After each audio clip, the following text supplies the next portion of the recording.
मी संजना चेमटे, जिल्हा परिषद प्राथमिक शाळा यशवंतनगर। पहा मुलांनो, आपण प्रत्येक शनिवारी हे पुस्तकांचं प्रदर्शन भरवतो, पुस्तकांचे वाचन करतो, वेगवेगळ्या प्रकारच्या गोष्टीच्या पुस्तकांचे तुम्ही वाचन केलेले। महावाचन हा आपला उपक्रम आहे पहा, आणि या वाचनामुळे आपल्याला अनेक फायदे होतात। तर तुम्ही अनेक गोष्टीची पुस्तकं वाचलेली आहेत की नाही? आपण निरंतर वाचन करत आलेलो आहे पहा, निरंतर म्हणजे नेहमी वाचन करायचंय। तर मी विचारते पहा आता राजवीर, आपण पुस्तकांचे वाचन केलेले तर आपल्याला त्याच्यातून काय फायदा झाला बरं? व्हेरी गुड, पुस्तकामुळे ज्ञान मिळालं, छान। हा जान्हवी, तू सांग बरं, काय फायदा झाला आपल्याला पुस्तकामुळे?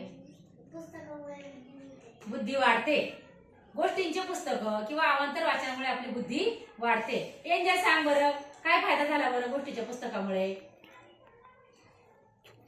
तू गोष्टीचे पुस्तक वाच, ज्ञान मिळते, बरं ठीक आहे, छान, ज्ञान मिळालं। आरुषी, तू सांग बरं, काय झालं बरं गोष्टीच्या पुस्तकामुळं?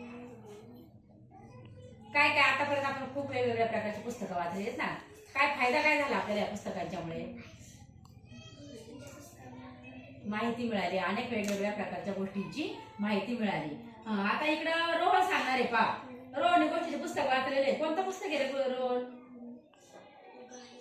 हा, छान छान गोष्टींचे पुस्तक आहे पहा, ते काय फायदा झाला माहिती का? आता याच्यामुळं आपल्या ज्ञानात भर पडली, आपल्याला आणखी जगाची माहिती मिळाली। गोष्टींच्या वाचनामुळे आपला फायदा होतो। आपल्याला लिखाणासाठी जे काही शब्द लागतात ना, जे वाक्य लागतं ते यातून सुद्धा मिळतं बरं का आपल्याला। मग असे आपण नेहमी वाचणार ना? नियमित वाचन करणार? व्हेरी गुड, धन्यवाद।